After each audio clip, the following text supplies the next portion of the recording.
ہر suit کے ساتھ ہمیں جیولری چاہیے. یہ اخراجات بڑھانے والا کون ہے؟ کہ میں اور آپ ہی ہیں نا.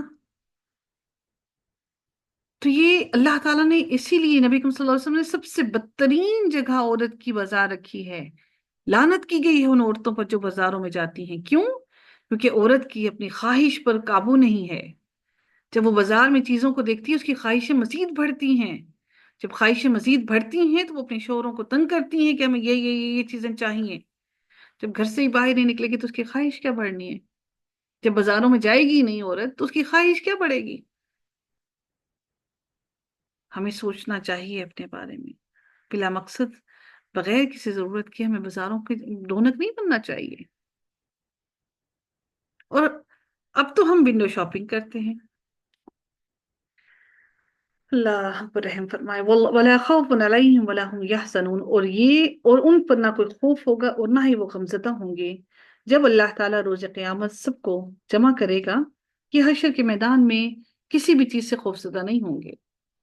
الذين يأكلون الربا لا يقومون إلا كما يقوم الذي خبطه الشيطان من المس. اللہ تعالیٰ کیا ارشاد فرماتے ہیں؟ جو لوگ سود کھاتے ہیں وہ کھڑے نہیں ہوں گے مگر جیسے وہ شخص کھڑا ہوتا ہے وہ اس طرح سے کھڑے ہوں گے جیسے شیطان نے چھو کر اس کو دیوانہ بنا دیا ہو. اس آیت میں اللہ تعالیٰ نے سود خوروں کا برا انجام بیان کیا ہے اور وہ قیامت کے دن اپنی قبروں میں سے ایسے اٹھیں گے کہ گویا کہ شیطان نے انہیں دیوانہ بنا دیا ہو. اس وقت انہیں سخت سزا ملنے کا یقین ہوگا. سوچئے ایک بات اپنے آپ کو وہاں پر رکھ کر سوچئے. رب کائنات کا عرش لگا ہوا ہے. رب کائنات کی کا نظام چل رہا ہے. عدالت ہے رب کائنات کی. سامنے رب کائنات ہیں. اور وہ لوگ جو لوگ سود کھاتے ہیں قبروں سے نکلیں گے اور خپتی ہو کر دیوانے ہو کر ادھر ادھر گھومیں گے. ان کو اللہ تعالیٰ کا خوف نہیں ہوگا. یعنی وہ اپنے آپے سے ہی باہر ہوں گے. جیسے دیوانہ ہوتا ہے نا پاگل ہے زمین سے مٹی بھی اٹھائی کھا لی نجاست بھی اٹھائی کھا لی ہر چیز اٹھا لی کھا لی. اس کو ہوش ہی نہیں ہوگا کہ اللہ تعالیٰ کے سامنے اس کے دربار میں کھڑا ہے. اللہ تعالیٰ نے فرمایا کہ وہ ایسے خپتی ہو جائے گا جب قیامت کے روز اللہ کے سامنے کھڑا کیا جائے گا. جب قبر سے نکلے گا تو ایسے خپتی ہو جائے گا کہ شیطان نے اس کو چھو کر خپتی بنا دیا. یعنی چھونے کا حکم کیوں چھونے کی بات کیوں کی؟ المسو یعنی جنون کی اس کے معنی ہے. جیسے دیوانگی میں انسان جنون میں آ جاتا ہے نا آپے سے باہر ہو جاتا ہے بالکل ایسا معاملہ ہوگا. اللہ تعالیٰ نے سود خور کو مخبوط الحواس شخص سے تشبیہ دی ہے جس کے حواس مکمل طور پر ختم ہو جائیں. وہ اپنے ہوش و حواس سے ہی باہر ہو جائے. اللہ تعالیٰ فرماتے ہیں ذالک بأنہم قالوا انما البیع مثل الربا. یہ اس وجہ سے ہے کہ انہوں نے کہا کہ تجارت بھی تو سود کی طرح ہے. وہ کہتے ہیں تجارت میں بھی تو مال کو بڑھا کر استعمال کیا جاتا ہے نا. ہم مہنگے داموں چیزیں بیچتے ہیں. وہ کہتے ہیں تجارت بھی تو سود کی طرح ہے. اللہ تعالیٰ فرماتے ہیں کہ یہ بات کی تجارت بھی سود کی طرح ہے کوئی دیوانہ ہی کہہ سکتا ہے نا. یہ بات یہ کیسے ممکن ہے؟ کیا تجارت میں بار بار مال پیسہ بڑھتا رہتا ہے؟ ایسا تو ہرگز نہیں ہوتا. یہ ایسا شخص جو دین کا دشمن ہو یا جس کی عقل مکمل طور پر معاف ہو جائے ایسے ہی لوگ ایسی بات کہہ سکتے ہیں کہ وہ کہتے ہیں کہ یہ تجارت بھی تو سود ہے. اللہ تعالیٰ فرماتے ہیں وَأَحَلَّ اللَّهُ الْبَيْعَ وَحَرَّمَ الرِّبَا. اللہ تعالیٰ نے تو اس بیع کو اس تجارت کو حلال کر دیا ہے. یہ تو حلال ہے. یہ تو نفع ہے کہ تم جو کام کرتے ہو نفع کر کے تم اپنا مال بیچتے ہو محنت کر کے بیچتے ہو. اور اللہ تعالیٰ فرماتے ہیں کہ اس نے تمہارے لیے ربا کس کو سود کو حرام کر دیا. فمن جاءه موعظة من ربه فانتهى فله ما سلف. اللہ تعالیٰ مزید کیا ارشاد فرماتے ہیں؟